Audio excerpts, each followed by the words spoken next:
All right. Good morning, sir. Sir, my question is. Morning, questions. Thank you, sir. My question is not regarding the course per se, it's regarding humanitarian work in general. I noticed that most humanitarian jobs or work is made mostly in the Northeast.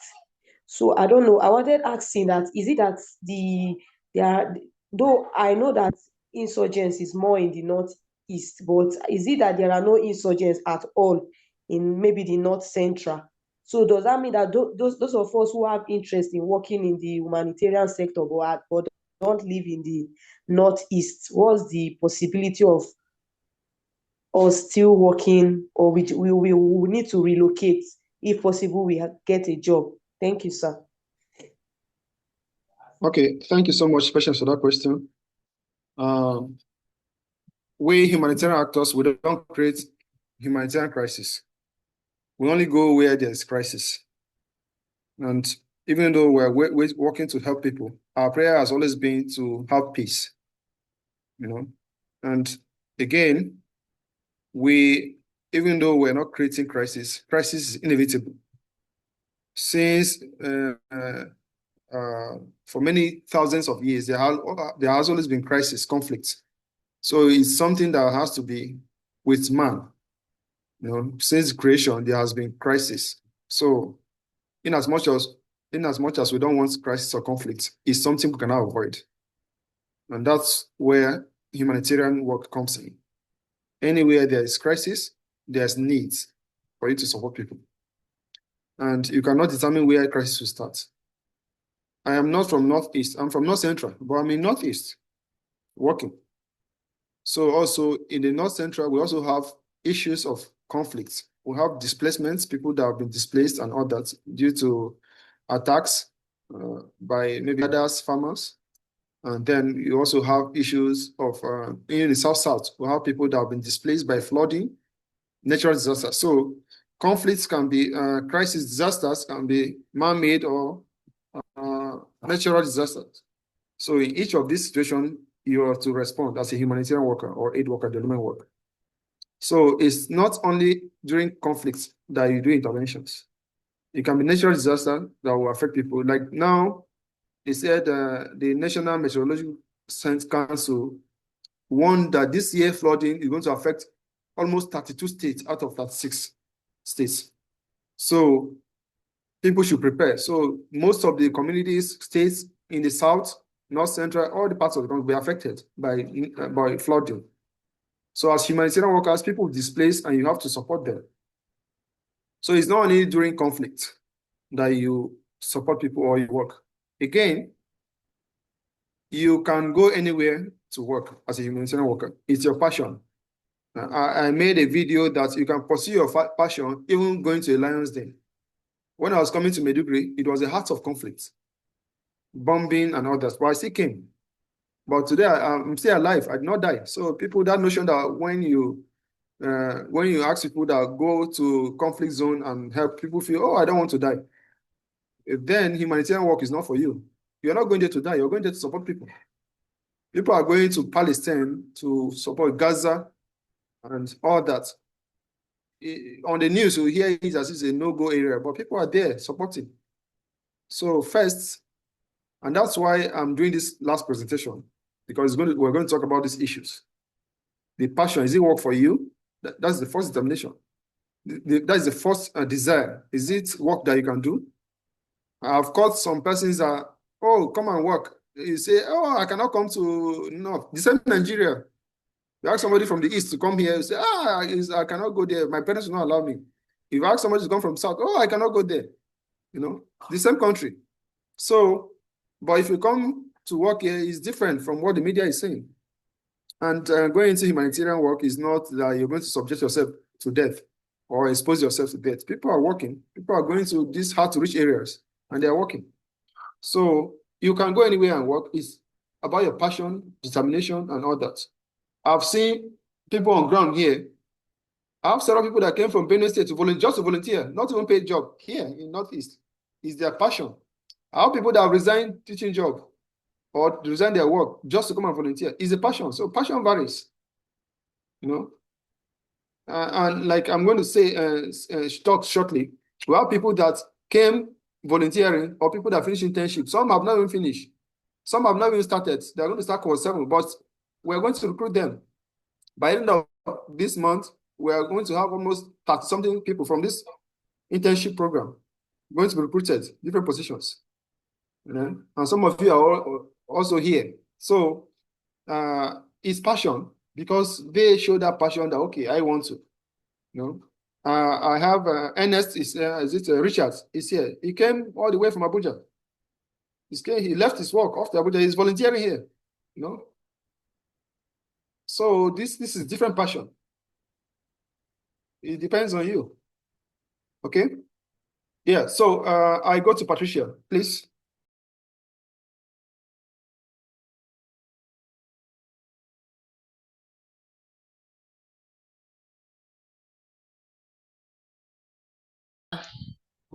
Morning, please. Okay, Go ahead. sir.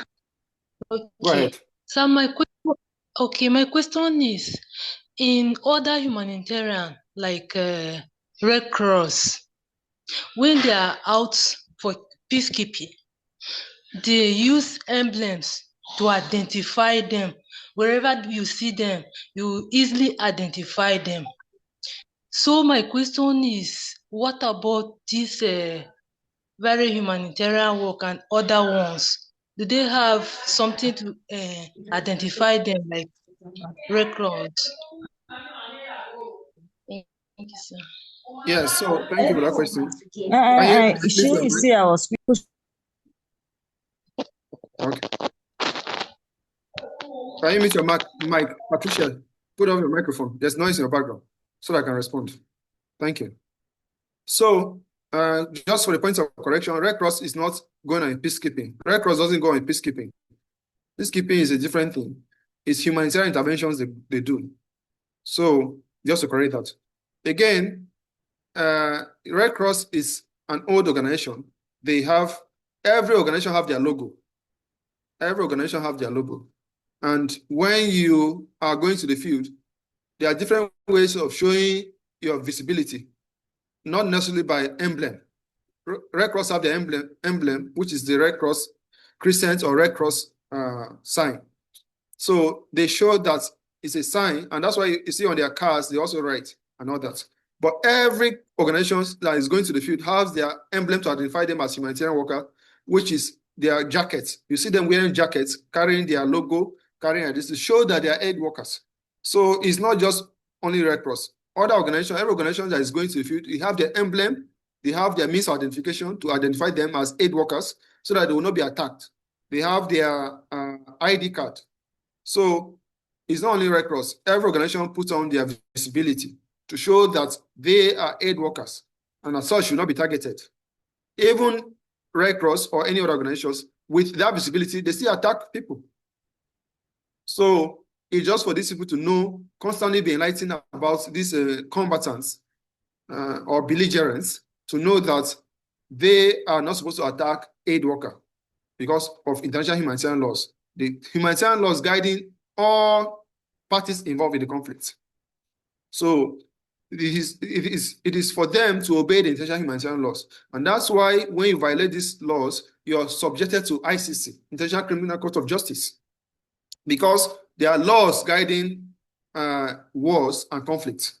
The international humanitarian laws are guiding wars and conflicts, how to engage during wars, and also the ICC status, the Rome status. We call it the Rome status. The Rome status is a document by UN and International Criminal Court of Justice, International Criminal Court, that guide the rules of engagement. So anybody that violates these rules is subjected to the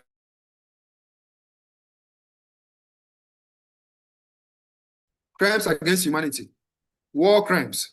So how many leaders have been prosecuted against war crimes? Even the Filipino president, past president, he's subjected to the ICC on war crimes, crimes against humanity, where he was using issue of drugs killing people because of drugs, that innocent people, those that were involved in drugs and those who were not involved in Philippines.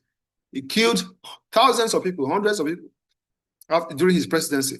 So they subjected him to ICC to answer these war crimes, human rights violations. So also in the conflict, there are rules guiding rules of engagement for both parties, both for the government side and for the armed opposition groups. So also, you are not supposed to attack humanitarian workers during wartime and all that. And that's why they were also questioning Israel for attacking aid workers, the soldiers. So these are things that you have to know. You're going there to provide aid. You're not going there to be part of the conflict. You're going there to only support civilian population. And in my last class, I said during security and safety in the field that you are not going, somebody was asking if humanitarian workers should carry guns. You are not going there to be part of the conflict. You're going there to support aid workers. And when the civilians, when the combatants, and when I mean combatant, those who are carrying arms to fight from government side and armed opposition group, when they are disabled or when they are attacked and they are no longer carrying weapon, they become a civilian. They become civilians. I mean, so if a combatant is fighting, holding guns, fighting, as long as he's disarmed, he becomes a civilian and is entitled to human rights of treating the person, of providing aid to support to the person, so long as he's no longer carrying arms. If you're no longer carrying arms, you become a civilian in battle.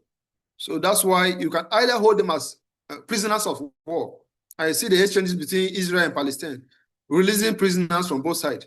When you disarm somebody and the person is no longer carrying weapon, it's no longer a combatant. You can carry him as a prisoner of war, or you also allow him to have human rights. So these are the things that we have to know. So as humanitarians, we are not going into crisis or conflict zone to take side, support any group, but you're there to, for civilian population, provide support to civilian population, those who are affected. Exactly. And when you're going out, you have to put on your visibility. You know, these are things that security rules, when we're treating security rules, safety and security rules, you cannot be going to the field without putting on visibility. It's a security breach because they will see you as a civilian. They will not see you as an aid worker when you're not wearing visibility. And that's why it's good to put on visibility so that it will distinguish you from other people in the community.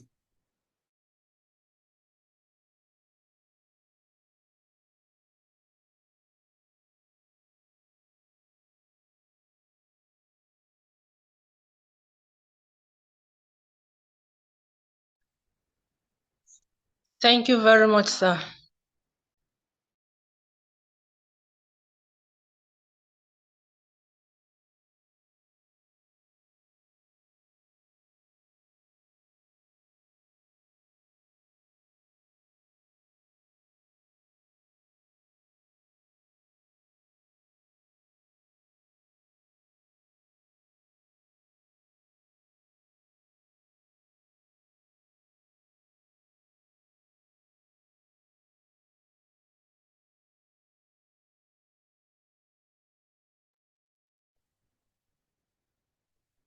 All right, colleagues, it seems as though we lost the facilitator, probably because of the network. Please let's exercise patience while we wait for him to join back. Thank you.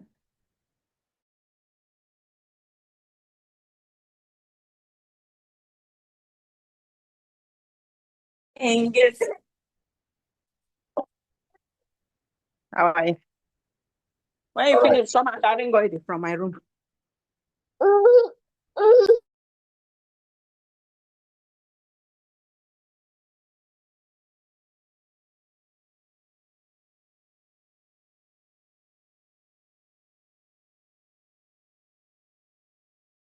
Thank you. Yes, so someone was asking me a question before I lost. Was it questions? Patricia. Yes, sir. What was the one?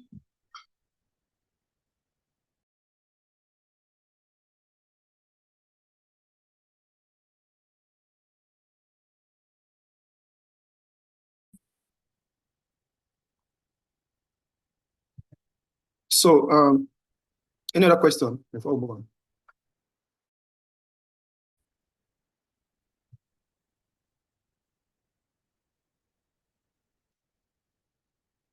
Okay, let me share my screen.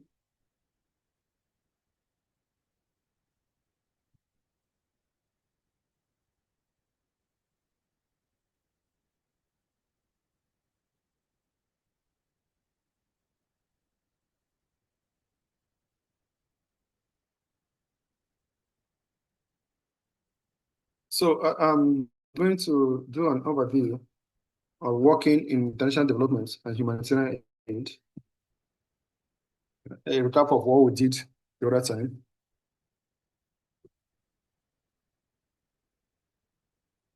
So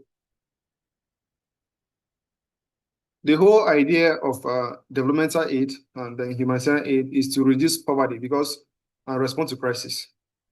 Everything about development is about poverty reduction. And everything about humanitarian aid is about response to crisis. So, like I said, humanitarian response, when you have crisis, the crisis could be a result of man-made crisis or natural disasters that has caused the crisis. So you are going there as humanitarian workers to respond to this crisis by providing immediate short-term support and all that. But in terms of development, the whole idea about development work is about reduction of poverty. If you're going to provide schools, education, it's about enlightening people to be empowered to reduce poverty. You're going to provide livelihood support or giving them skills, developing their skills, entrepreneurship skills and all that. It's about reducing poverty in the long run. If you're providing good health care also is also an indicator to measuring reducing poverty. If you have good health, it means you can work and then improve your standard of living. So everything around development is aimed at reducing poverty, in summary. And then humanitarian aid is about response to crisis, and this crisis could be caused by man-made or natural disasters, as the case may be. So this sector of humanitarian and development has, over the years, been professionalized over decades. Like if you look at the history of humanitarian action, which Jeff presented, and we also shared some insights during the orientation, you see how humanitarian work and development work has evolved over time, several decades. So this, before, people were just doing it without that standardization. There was no structured when humanitarian work started. People were just doing it based on maybe charity, something happened in your community, you respond to support people and all that. But over time, this profession has been professionalized. And that's why you see different standards came up in the humanitarian. The first standards, different standards documents came out to guide people on how to do it. Professional courses started coming up, tailored towards building professionalism. And then organizing the sectors over time. So these sectors have, over time, over decades, significantly have been professionalized. And also, these opportunities, this sector has always also evolved in terms of dynamism. You see how different contexts varies in the humanitarian field and development field. So one context is not the same with the other context, and that's why there's the dynamic nature of humanitarian interventions has come into play. So if you're intervening here in Nigeria, the context here in Nigeria is different from the context in Gaza, the context in Ukraine and all that. So there's that dynamism in the humanitarian and development sectors over time now. So key takeaways are the sector has been professionalized, meaning that the way things are done before has changed over decades. And that's why the structure is there. The way of operation, even the issue of in the humanitarian sector, you have a coordinating system that coordinates humanitarian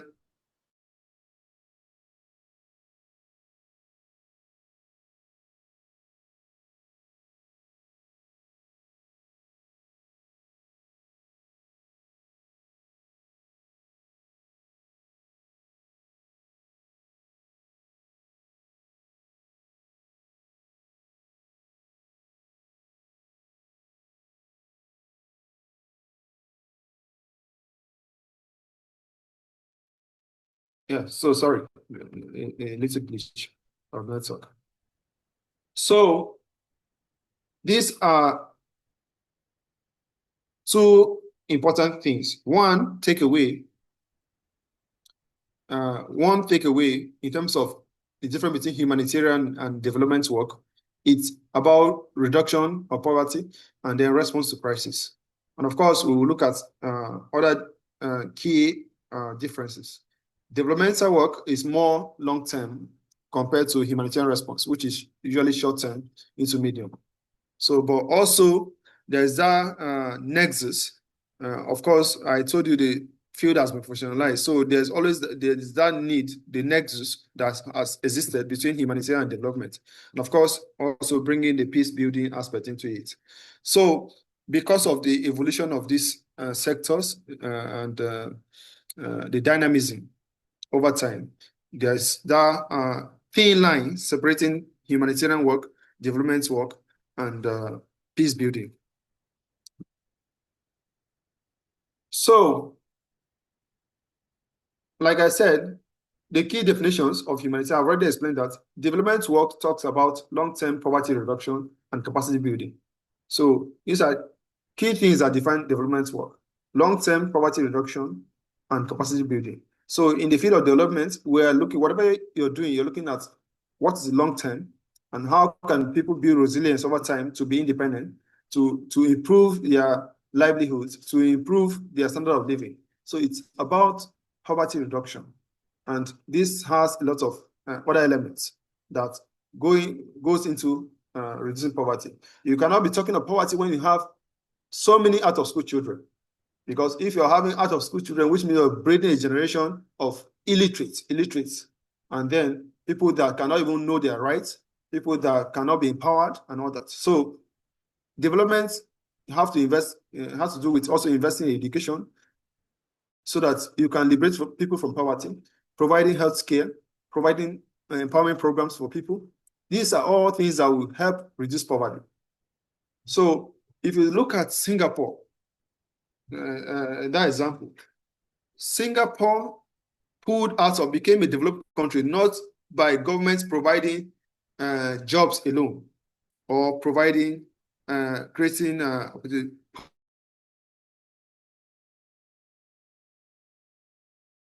who has laid the foundation for decades to bring Singapore to where it is today, invested in education, made sure that there was no single child in Singapore that was not educated or had access to education.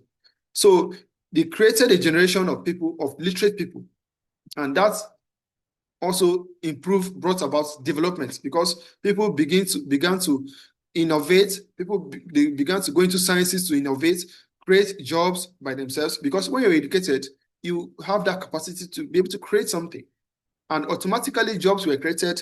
ICT, medicine,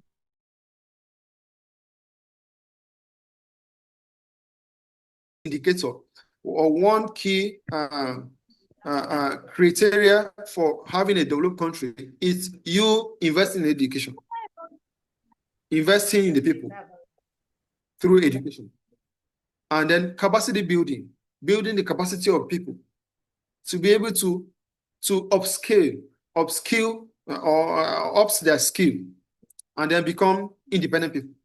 So it's very important. Development work focus on this, reducing poverty and building capacity of people continuously. So what we're doing here is also capacity building, because if you're able to build your capacity, you can able to come up, create something. You can be able to add to the workforce and improve the quality of what is being produced or interventions.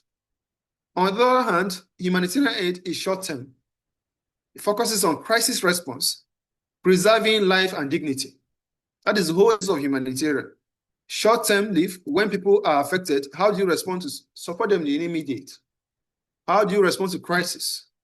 And how do you preserve the life and dignity of people affected?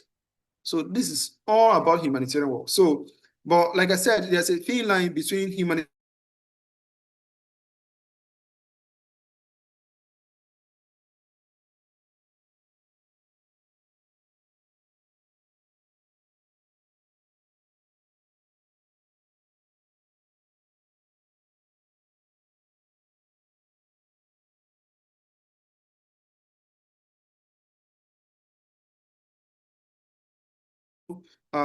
build their capacity to be able to self-sufficient, to be able to reduce their poverty, to be able to bounce back, meaning building their resilience. So these two go hand in hand. And of course, like I said, it's often overlapping, but with distinct mandates. And the mandates are different: humanitarian mandates, development mandates, but they have an overlapping or thin line separating them. Any question before we move on?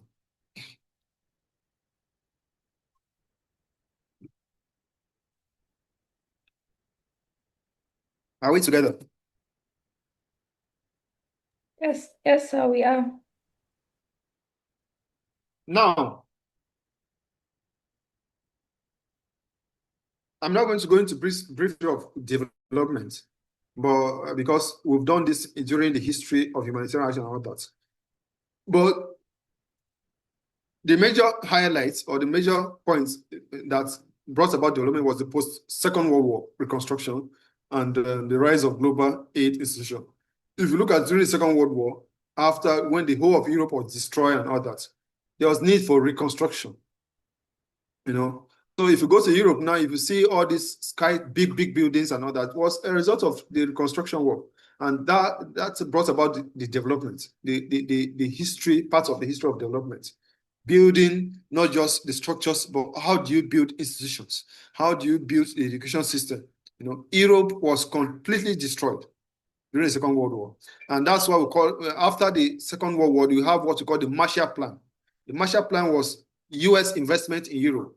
U.S., the then president of U.S., had to develop that master plan, the Marshall Plan, to support Europe rebuild.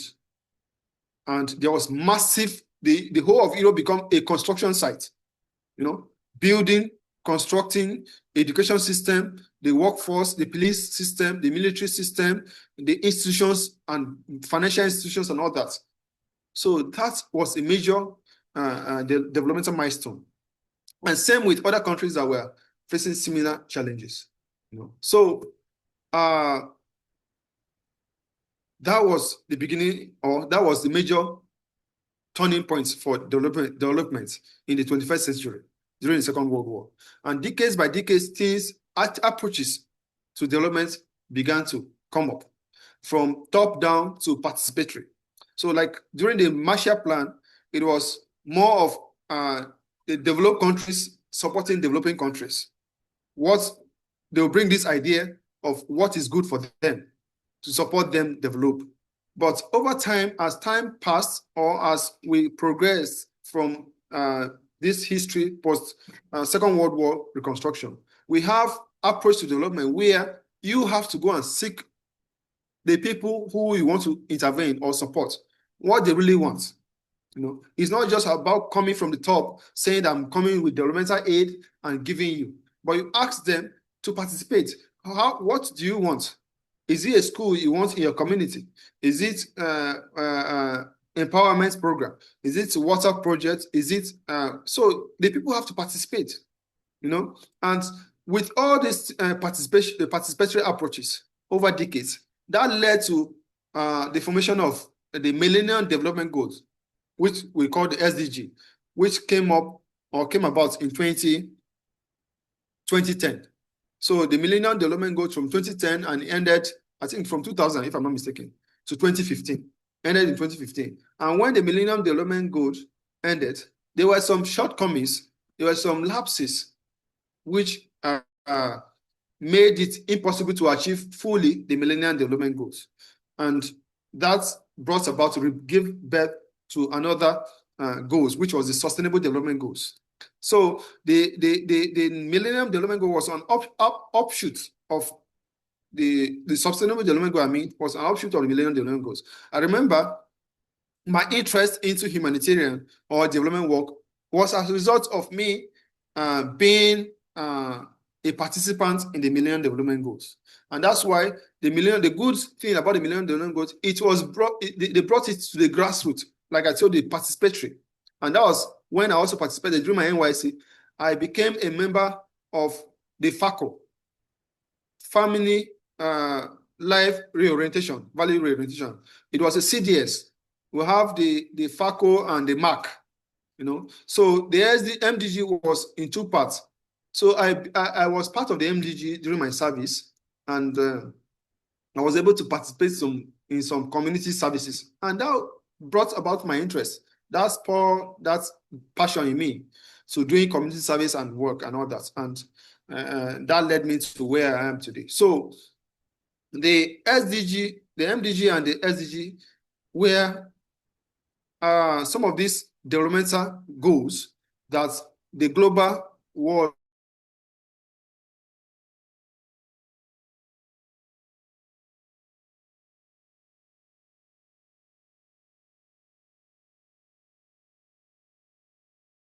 construction, so supporting developed countries that are affected by wars and all that. But over time, this MDG came about and the SDG came about. It was more participatory. The lapses in MDG was because the framers of these goals, developmental goals, it was not that more inclusive. And that's why the SDG came out, the 17 goals were all encompassing, and every person participated in formulating the SDG goals and the milestones and the objectives.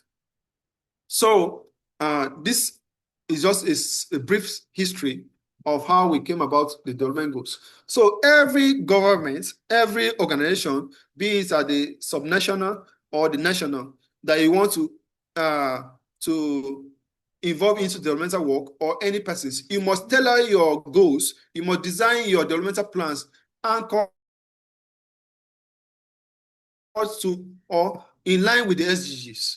Because if you want to measure your developmental strides, you measure it based on the SDG goals. Have you met these goals as a government? You cannot talk about development when you will not be able to meet these goals. If I want to assess Nigerian government now in terms of development, I will base it on the SDG goals. Have they reduced poverty? Have they education? You cannot be talking about out of school children over close to 20 million, and you said you meet the SDG goal of goal 3, education for all, or all that. You cannot be talking about reducing poverty when we have people going into multidimensional poverty. You cannot be talking about this thing, equal or decency work, when even government is advertising job and people are not aware. Decent work. Our workplace, are they decent? So these are the bases upon which you can stop disturbing me there.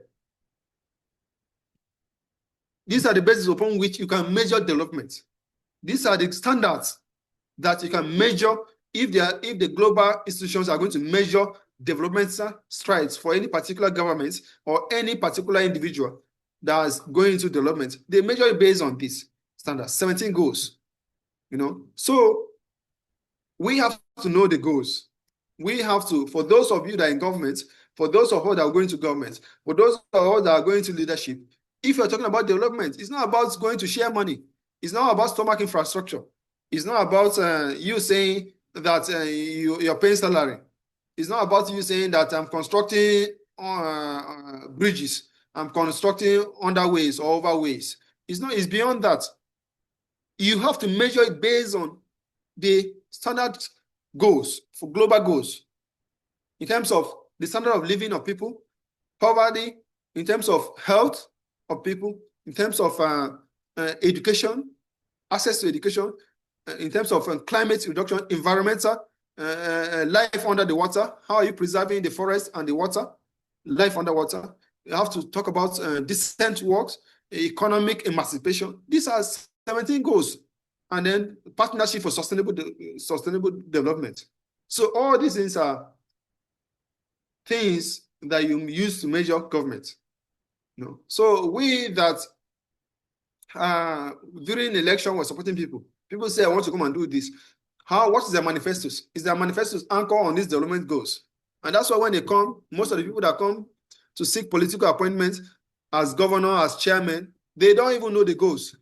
So what are they even, how do they measure themselves? They come 4 years now.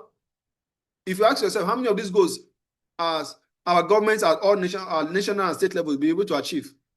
And they're talking about election again. You know, so these are the baselines upon which, these are the standards upon which you can measure yourself in terms of development. Are we together?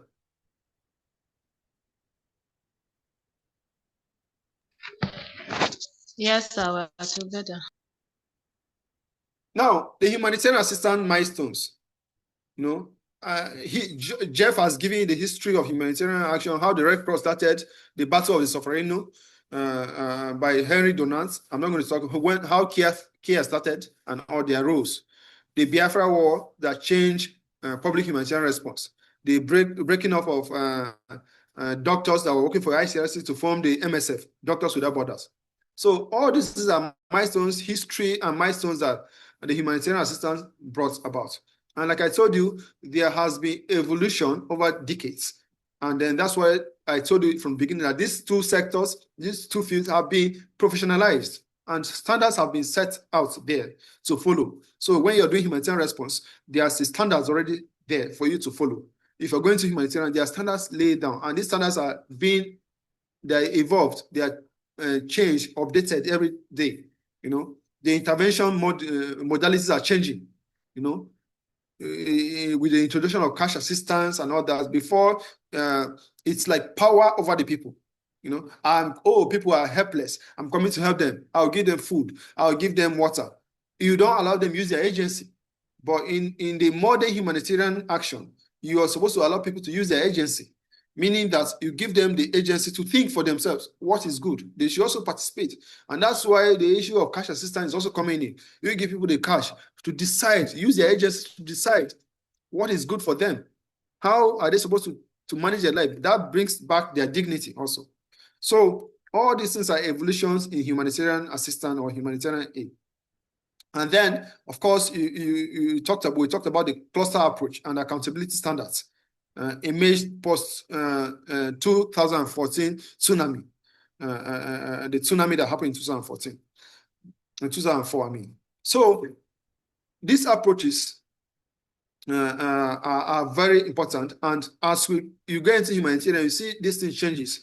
And that's why in the humanitarian, you have to be up to date to what is happening. Things are changing in the health sector, health response. You know, things are changing in the education response. Things are changing. So you have to be up to date. As we're having these classes here today, some of the things we're saying here, before you know, in the next decade now, things will change. So how do you update yourself if you're not reading, or even if you're in the field? Many people are in the field, but they don't know the trends that are happening. The things are changing in the humanitarian field because they don't study, they don't read, and all that. Many people in the humanitarian field, they've stayed 10 years, 15 years. They don't even know. They are just using old ways of doing things. You know, so there's need. It's a field that is evolving constantly, and there's that dynamism. There's need for you to also constantly upgrade, update yourself, and stay up to date. Are we together? Yes, sir, we are.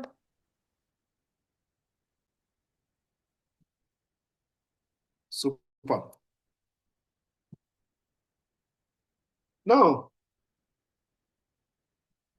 what is the current trend in the humanitarian and development work? Current trend and future trends. Now, great emphasis is paid on impact evaluation and efficiency. That is the current trend in humanitarian and development sector now. Many donors or many people that are supporting humanitarian, they are looking at the impact. How do you evaluate the impact of what you're doing? Be it humanitarian or development.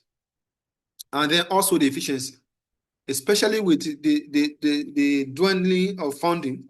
Humanitarian organizations are looking at efficiency, not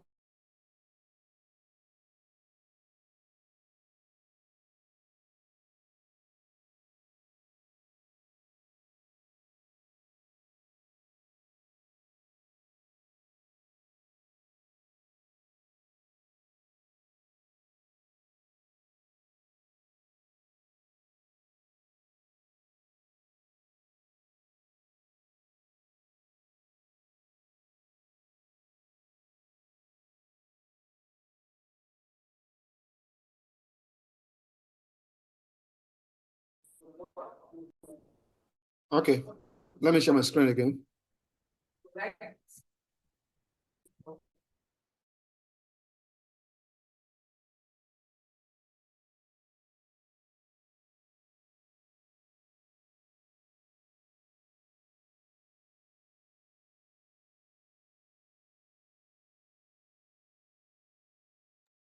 So one of the trends, the current and future trends in the humanitarian is impact evaluation.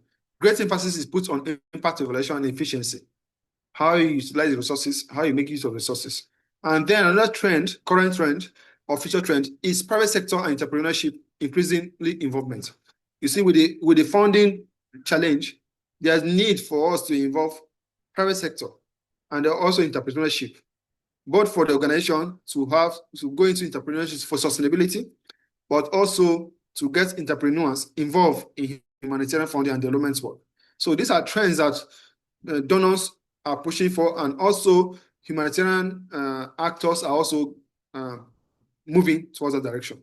And also, of course, digital tools reshaping humanitarian response. With this emergence of AI now, there's so many things that are happening in humanitarian sector using digital tools for AI, like AI to make humanitarian response better and all that.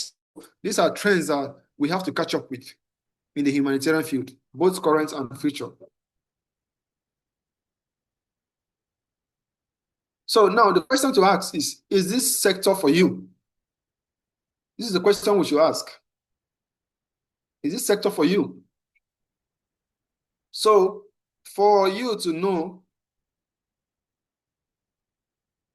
that this sector for you is a rhetorical question. It's not a question that I'm asking you to ask and all that. Just a minute.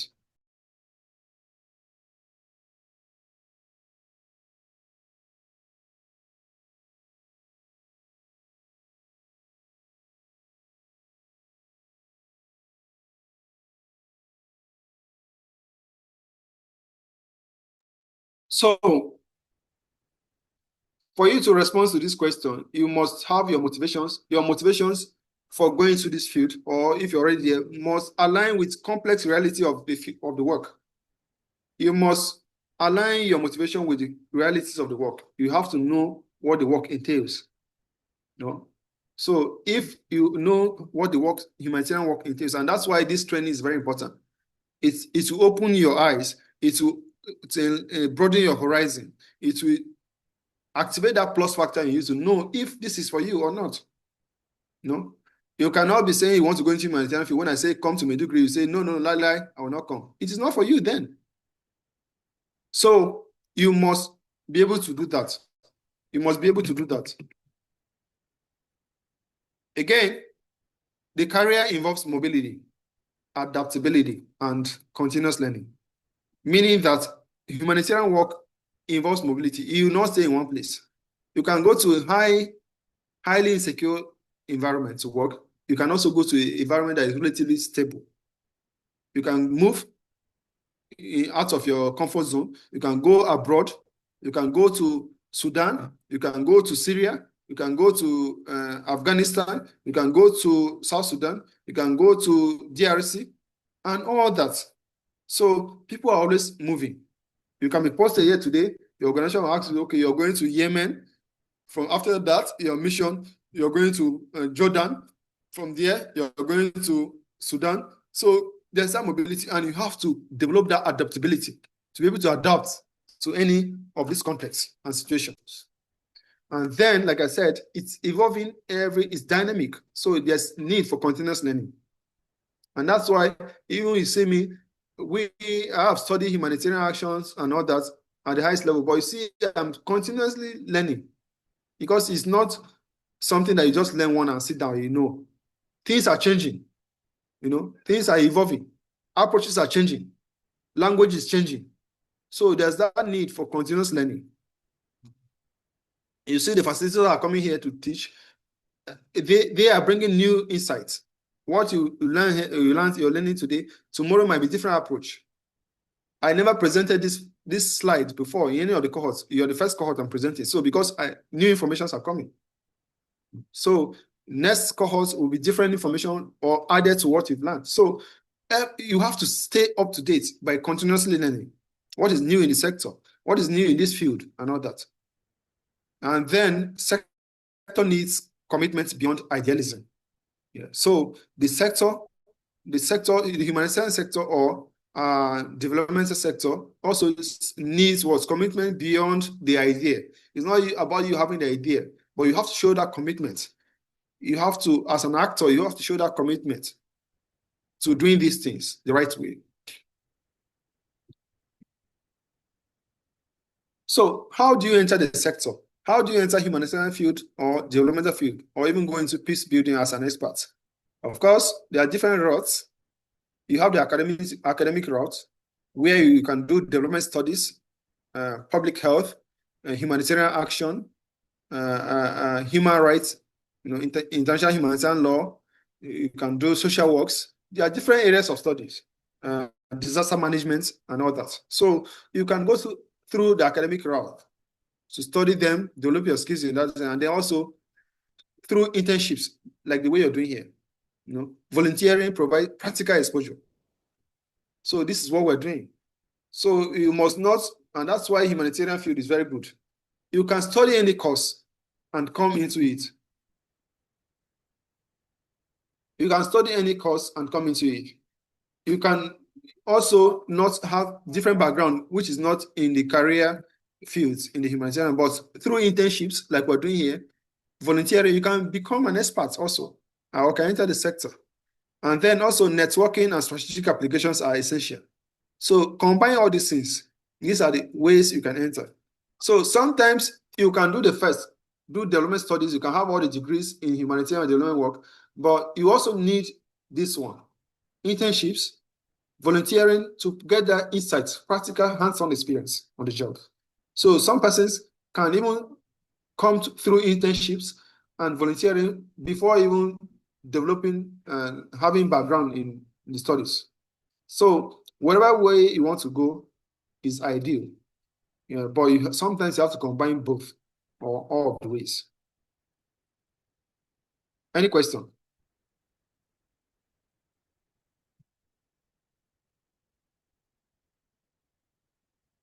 Are we together? Yes, sir. Yes, sir, we're together. Okay, super. Now, if you want to go into education, studying the education background path or that, there are relevant master's program that you can do, or even first degree programs. And the discipline cuts across. Like I said, there are tailored disciplines that you can go into humanitarian. You can do public administration. You can do international relations, humanitarian action.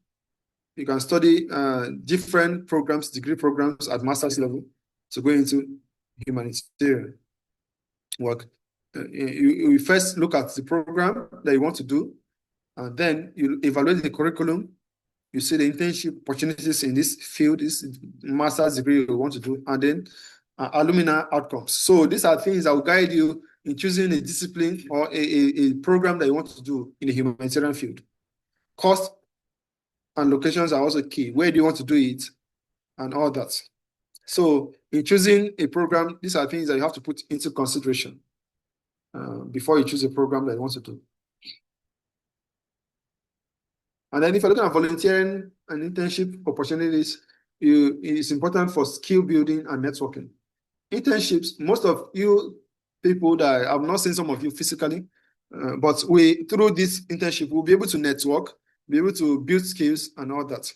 Most of the people are recruited, and I'm still recruiting. Some of them I've not met them, and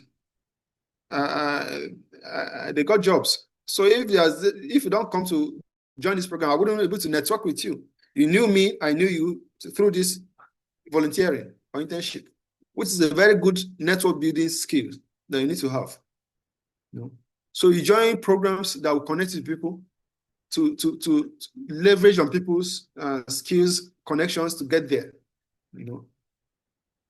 Why am I pushing for people to have jobs when they're open? Through internship, because I am also trying to create opportunities through this network we're building, through this volunteering experience and internships program. Select roles that align with your long-term goals.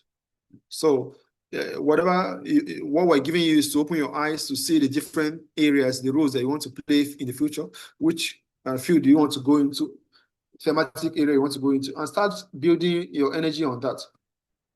building your skills on that.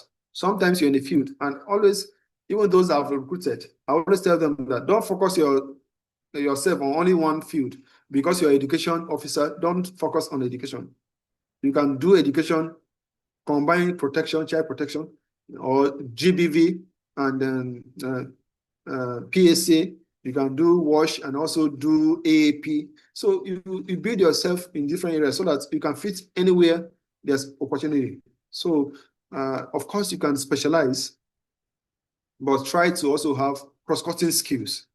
You know, when we talk about cross-cutting field, if your education, you try to learn things about disability inclusion, you try to know things about gender-based violence, you try to know things about social inclusion, or social, how do you call it? Social integration. So you know this cross-cutting skills so that you can also enrich your expertise. Then document your impact and learning. You know, after this program, you have to evaluate yourself. You have to document, and documenting is also putting it in your CV. How do you document your CV? We were doing recruitment. I saw other people's CV, and I was asking, you know, if you pass through this program, you don't know how to structure your CV. You saw people's response, how to write emails. Some people don't even know how to reply emails. You know, we have people that they don't even know how to reply emails. But all these things, through this training, we've done all these things. Emails etiquette, how you should communicate in a formal setting. These are skills that you should develop and know. You know, you can only do that through volunteering and internships. You know. So document your experience, your learning experience. How do you document what you've learned here on your CV and all that? It's very important. The job search, we've already done this.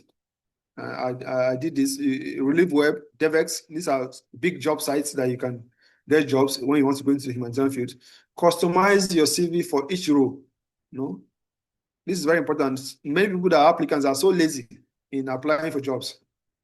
You just carry any CV. You carry CV that you are a sales girl or sales boy, you just come and submit for a position in humanitarian. Who will consider you? You will never be called. So if you're applying for any job, tell your CV towards that. I'm not going to say much. I've done a whole module on that during the orientation. So go back to the videos and watch that.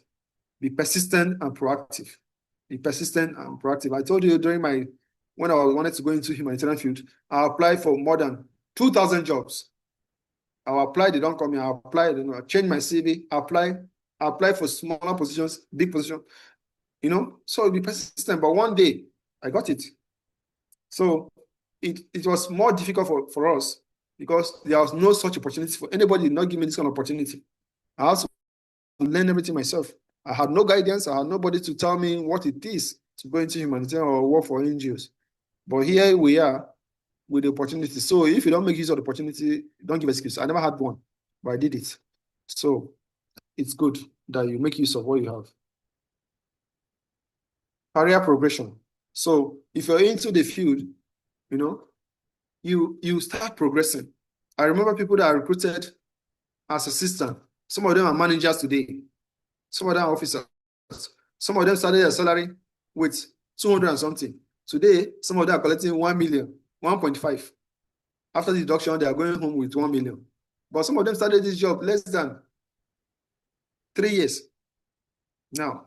So assuming, just ask these people, assuming they refuse to attend this training, assuming they refuse to volunteer. And I always say in my videos, for those of you that are following me on social media, on Facebook, I made this video. I always tell people, start small, volunteer for free, leave your comfort zone.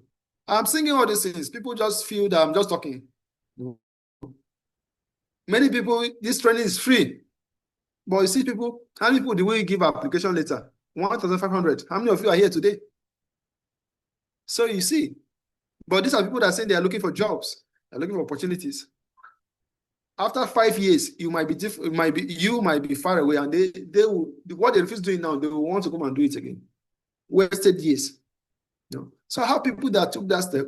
Some of them volunteered for 1 year, some volunteered for 2 months, and they got jobs. Today, some of them, I'm not collecting that salary. Some of them are even collecting salary more than me. Before I recruited them, you know. So that is the beauty of it, getting opportunity and making use of it. Give your time to something.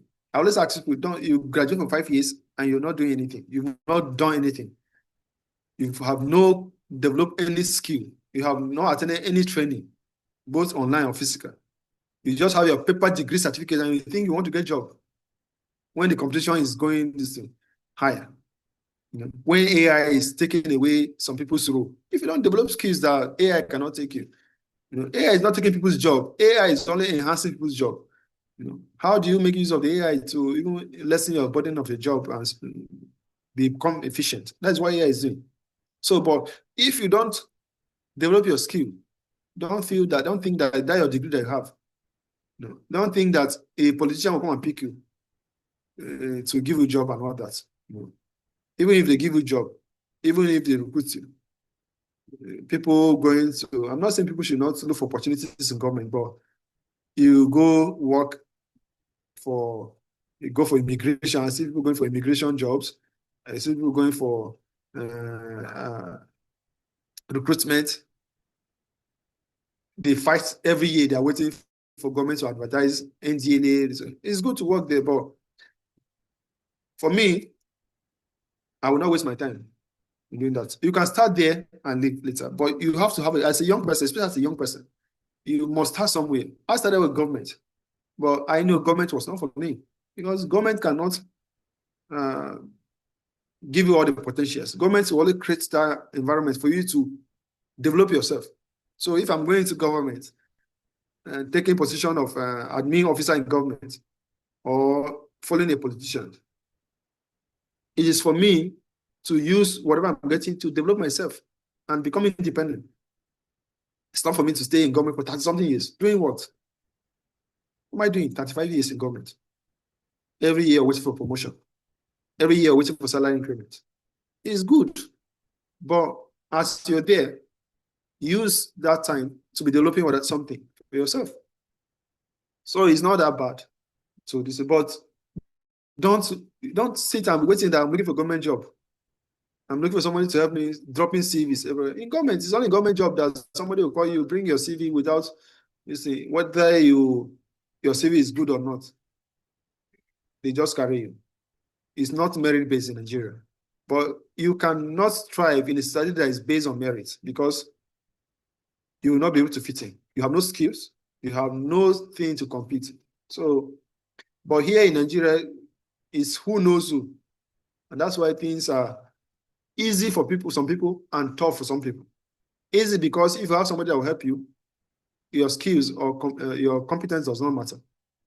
They can carry you in government. Somebody will finish school today because he has an uncle, he has connection somewhere, he will get to work. It's not because he's competent more than other persons. And then again, those that have no skills and they're still waiting for people to help them, you're wasting your time. Go and get the skills that you can either employ yourself or create something for yourself. There are two paths. You're working for somebody to gain experience, to gain knowledge, to start your thing. Or you're gaining knowledge to start your thing. So these are two things. You must take one part. But if you don't have the skill,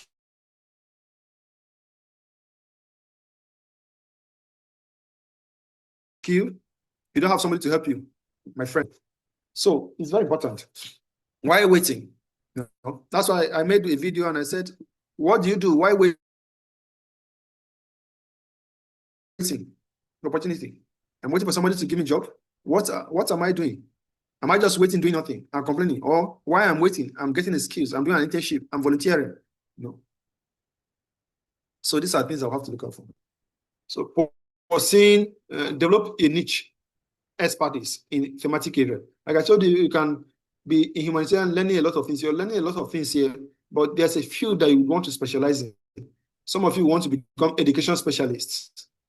Some of you want to be GBV specialists. Some of you want to be WASH specialists. Some of you want to be program specialists. So you must develop a niche. Just a few days ago, we paid somebody 150,000 to write a proposal for us because the proposals are many and we need deadlines are much. So this person is a consultant. No, he's not working for anybody. He's writing proposals for people. you know. So if you develop that skills of writing proposals from this training, you develop that skill, you become a program specialist. If you're writing proposals, you become a consultant, you know. So you can work in the field as field officers. And then from there, you can also work in the HQ, headquarters, or do your consultancy or leadership. Become a leadership person, coaching and all that. So these are roles you can progress for your career progression in the humanitarian development field. Start with few roles, you get experience, you can move to headquarters, you can even come from headquarters to the field. Some persons have stayed in the office and they want to go to the field. You know, some people have got, after getting a lot of knowledge, expertise, they want to do consultancy, which is what I'm doing now. You know, so when you become an expert in that field, you can do consultancy. You can be a leadership trainer and all that. So developing a niche is very important. And then pursuing certifications and continuous learning, very important. The training will not end here. After the training, you continue learning new things, developing yourself and all that. That's when you can become an expert in that field. So you can, like I said, you can start your consultancy or start an NGO. The knowledge you're gaining here, you can also start an NGO. It must not be big, you must start small, community NGO and all that. You know? So you're doing consultancies, demands specialization. You know? So when you specialize, you can become a consultant in that field and build a network. Founding an NGO requires a compelling mission and sustainability plan. So the knowledge and everything will shape you and to develop an idea on what you want to do. NGO to provide support to people with disability, NGO to support women, NGO to support out-of-school children. It could be even community NGOs to be teaching children on how to write. Or it could be an NGO to support children to choose a career path. So anything you can do. And before you know you're building it, it's going to be big. I remember, I don't know if it's in this group that I presented on effective altruism. Your passion for you to start a non-profit organization. It has to start from that philosophy of effective altruism. I don't know if it's in this group that I presented, but it's something that you guys have to read about to spoil your passion. And then regulatory and operational challenges must be considered. So if you're doing all these things, you have to understand the regulations and the operations that you're going to face so that you can navigate them easily. And that's why you also seek support from people that know more, or seek a mentor or a consultant to help you navigate these terrains. So, like I said, there are several areas of specialization in both humanitarian and development work. Over 50 specialties cut across WASH, gender, nutrition, M&E. So these are different specialists that you can, specializations that you can specialize. So you choose it based on your skills, passion, and market demand. So like M&E is a very hot skill. If you know that your skills, you're very good in data analysis, you're good in Excel and other computer. Hey.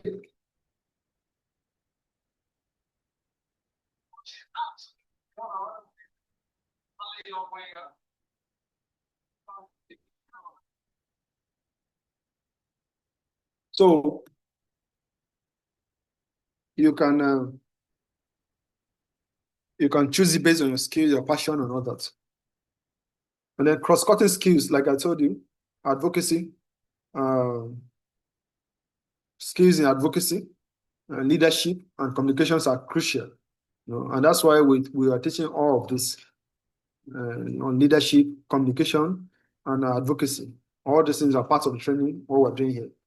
So it's very important to also develop these cross-cutting skills. And last but not the least, my final thoughts is to stay informed and adaptable, seek mentors and peer learning opportunities, and explore further reading and professional development. So this is just a wrap up on this course, leadership, to remind us of all that we've done and then throw more insights. I will take questions. comments, contributions before I leave?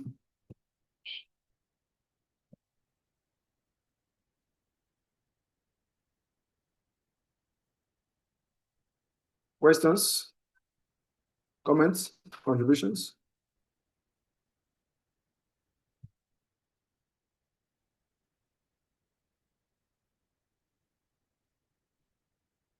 Yeah, Miriam.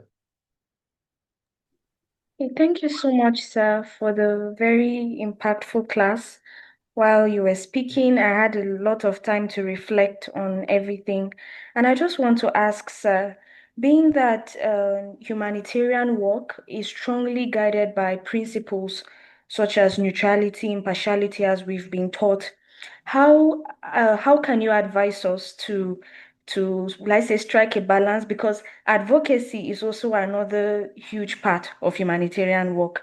How do we strike a balance so that now, in terms of advocating, it doesn't seem as though we're not being neutral? Yes, sir. So that actually came to mind. I just want to ask about that. Thank you, sir. Yeah, so humanitarian work or humanitarian organizations, different humanitarian organizations have different mandates.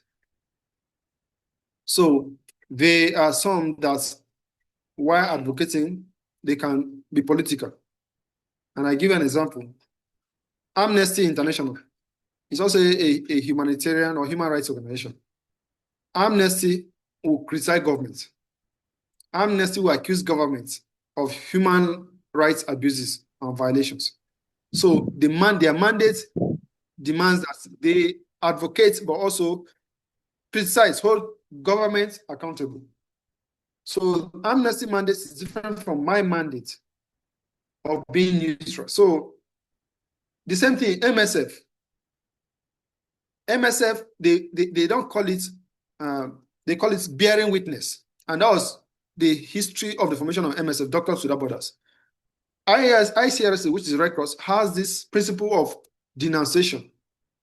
They have what denunciation, which means that whatever they discover, whether government is doing bad or not, ICRC will see their lips. So they seal their lips. If they see things are going wrong, they'll see their lips because their mandate is just to support. They don't want to come and involve into political talk. And that was what angered some doctors that are working for ICRC during the Biafra War. They saw that children were malnourished, dying, starvation, using hunger as a weapon of war. And they said they cannot take it. They cannot keep quiet. So they had to break out to go and form Doctors Without Borders, MSF. And they have this bearing witness. Apart from the humanitarian principles of neutrality, and they also have the fourth principle, which is bearing witness. They must say it. And that's why CMSF before, they said they are about malnutrition in the Northwest was getting out of hand. ICS will not say that. MSF has to say that. So MSF do not care whether you kick them out. But ICS cares. I care. I cannot go and say that, I cannot go and publish in the paper that the malnutrition in Borno government and young government is too out of hand. The government will kick me out. I cannot sacrifice that because I will look at the people I'm helping, there are many. What if I say something carelessly and the government decides to kick me out? But MSF, you kick them out, they can go. So you have to know your mandate. And your mandate will define your level of advocacy. If I want to do my advocacy now, I'll go one-on-one with government in private and talk to them that these are things I've noticed, these things, we need to improve on this, we need to improve on this. And if they do not do it, I cannot go to the media and say it. So you have to know as an organization, you have to know your mandate if you're doing advocacy, and that's why you have to also learn advocacy skill. That's why I talk about cross-cutting skill. Communication and advocacy skill are very important. And you also connect it to your, when you're talking now, you talk it based on the mandate of the organization. Is that clear? It's very, very clear. Thank you so much, sir.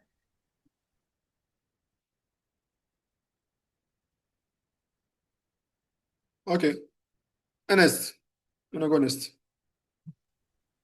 Yeah, good afternoon. Good morning, sir. Morning, still morning. Good morning. So my question is, I think this question was asked some time ago on this internship, I think in human resource. So my question is, now that maybe we are beginning to see that this humanitarian work, you have to maybe start from somewhere, either volunteering, internship, and the rest. What is the future of those who are interested but have not had the opportunity to come through this process? Like many organizations, they prefer their interns, their volunteers, even at the detriment of experience than those who are coming from an outside board. So how does that align with the passion and desire to work in the humanitarian sector? So every organization have their mandates and internal policies. They are all different. And again,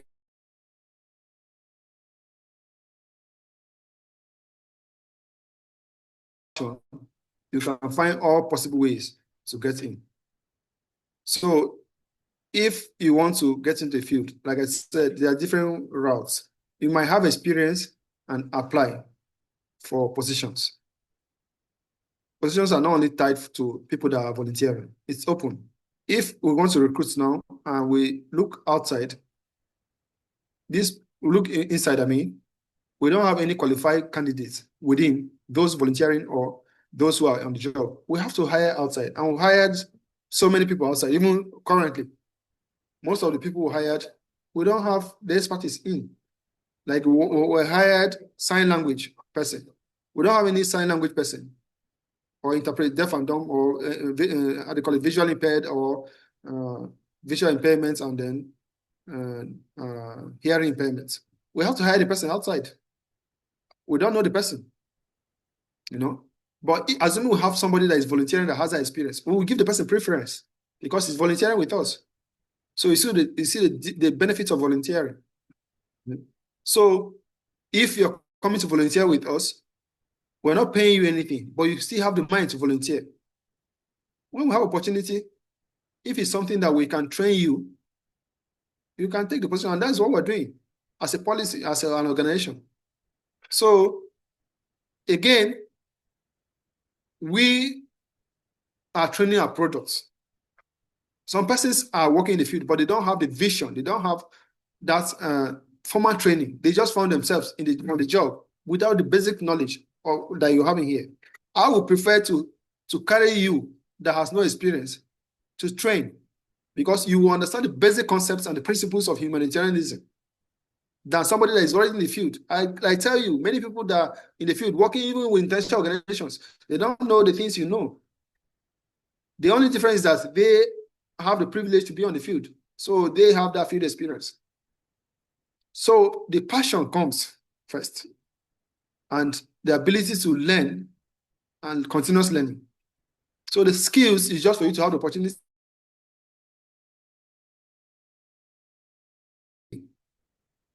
Or they had no experience, but today we are promoting them. We are promoting them because they are learning and learning fast. Like I told you, I had somebody that studied French. He's a nutrition officer.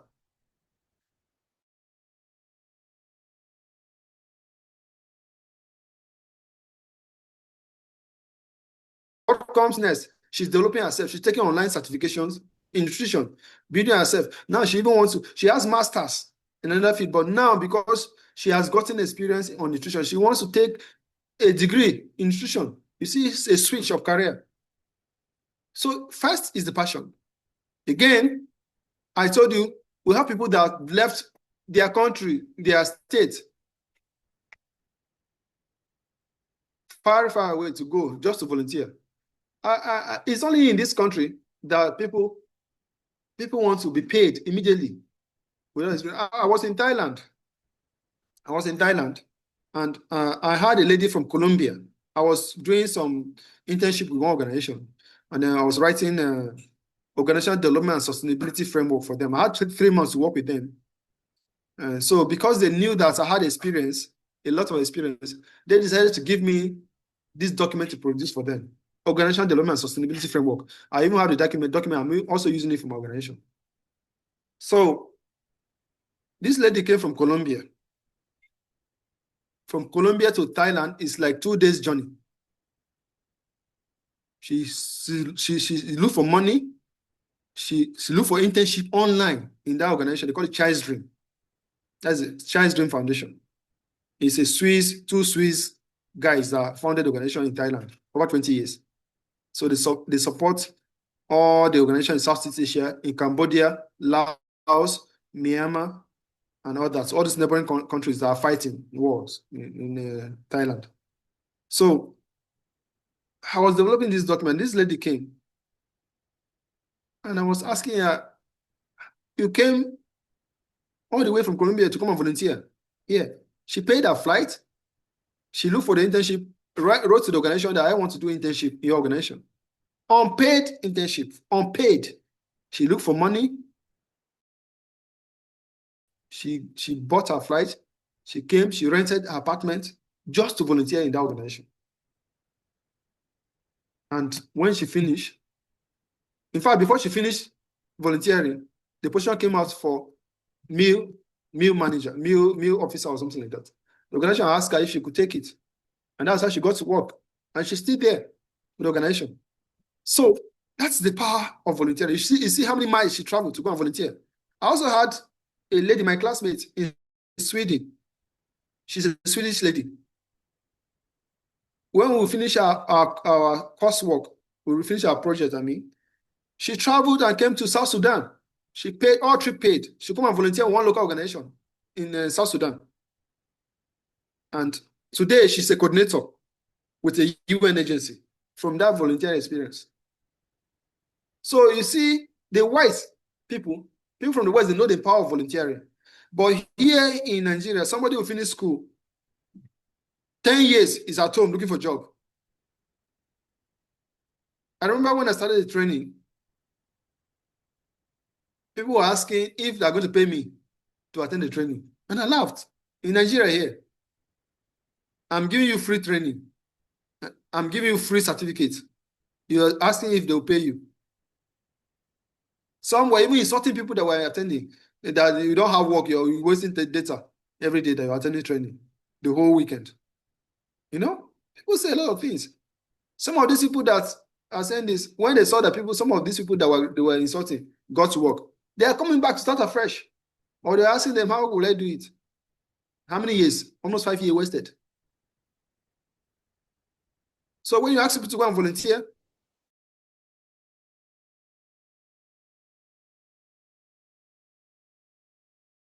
I'm teaching, they're paying me 40,000. If I want to go and volunteer, what will I get?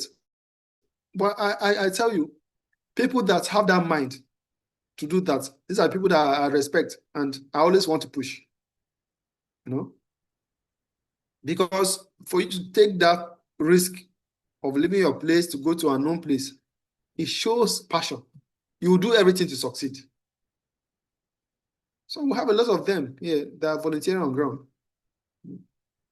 But here within the same country, people ask me that, I don't want to go to this part of the country because I don't know anybody there or it's not safe. So it depends on individual. Yeah. Any other question?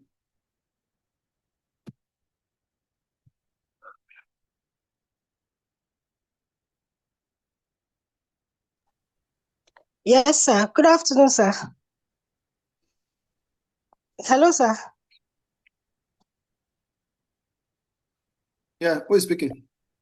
It's Miriam, sir. Good afternoon, sir. Go ahead. All right, sir. I've heard so much that you've spoken so well about this volunteering topic. Sir, please, I would like to know, how can one venture into it? How can one go into it? Like me personally, I'm actually interested in volunteering, but I don't know how to go about it. So I don't know, how can one be able to go about the volunteering aspect Because me, for one, I'm interested. Thank you, sir.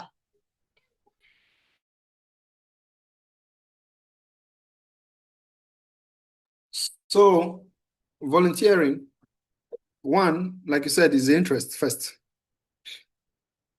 And when you want to volunteer, you have to decide, what do I want to volunteer for?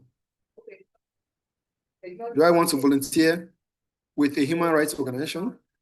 Do I want to volunteer with an NGO?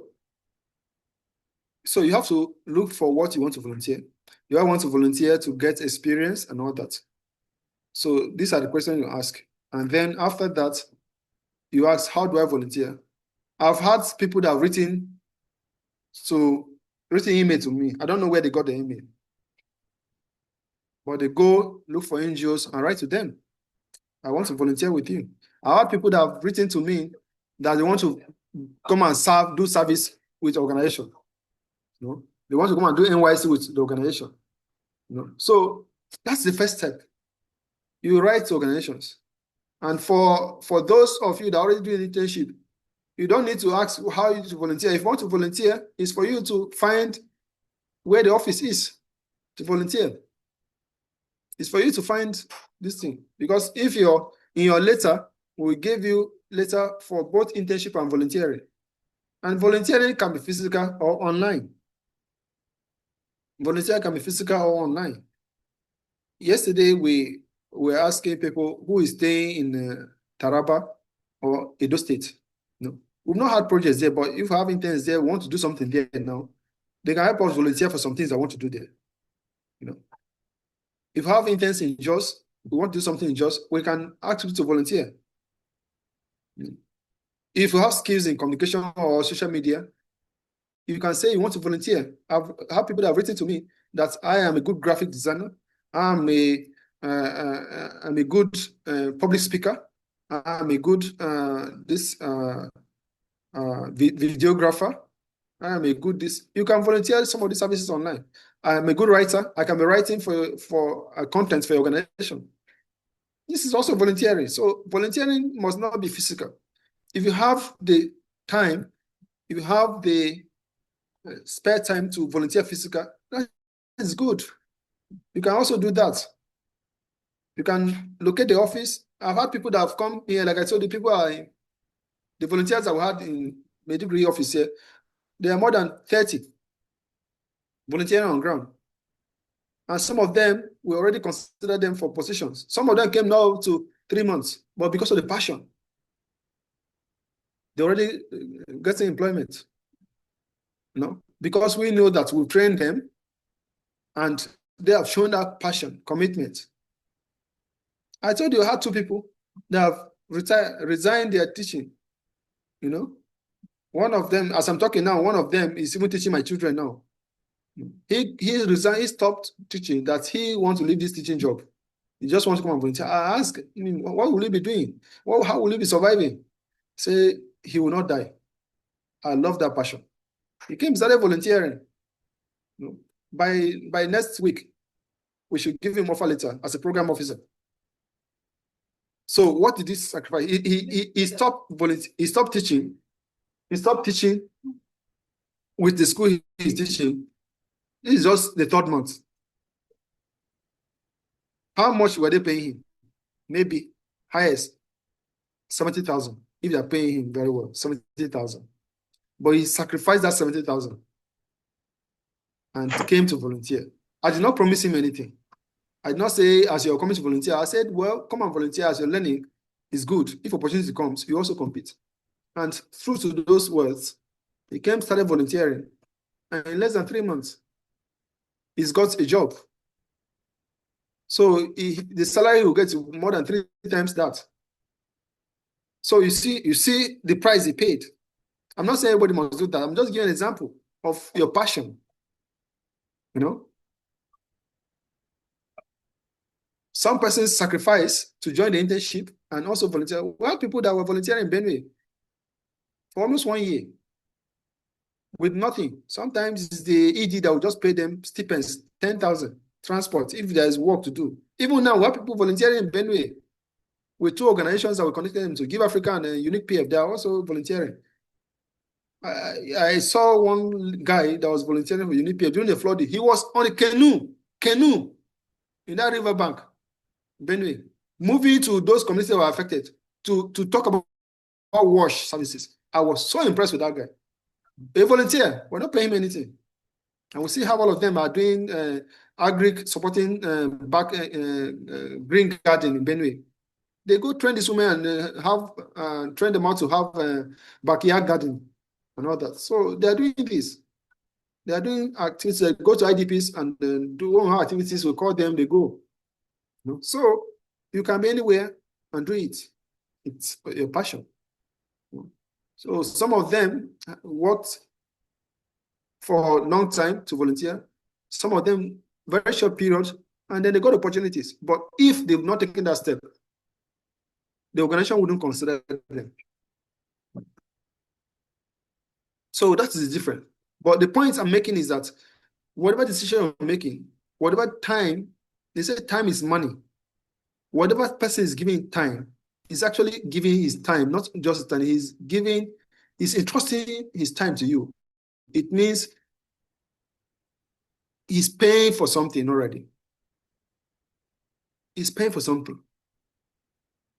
And when you see them benefiting, some people say, oh, you are lucky. Oh, no, you started volunteering, you've gotten a job. And I've had many of them calling and saying that, oh, I was also doing this. So that is just the point. Yes, Miriam, is it new hand or old one? It's a very interesting class. Sorry, sir. I'm sorry to interrupt. It's just that I wanted notifying you that the next facilitator is on call. Thank you, sir. Okay. Thank you so much, everyone. So we'll be discussing more. Of course, I think they'll pass the announcement formally, but we'll be having virtual graduation, end of June, on 30th of June. So they'll pass the announcement formally with details of this. So we'll discuss some of these things during the graduation. All right, thank you, everyone.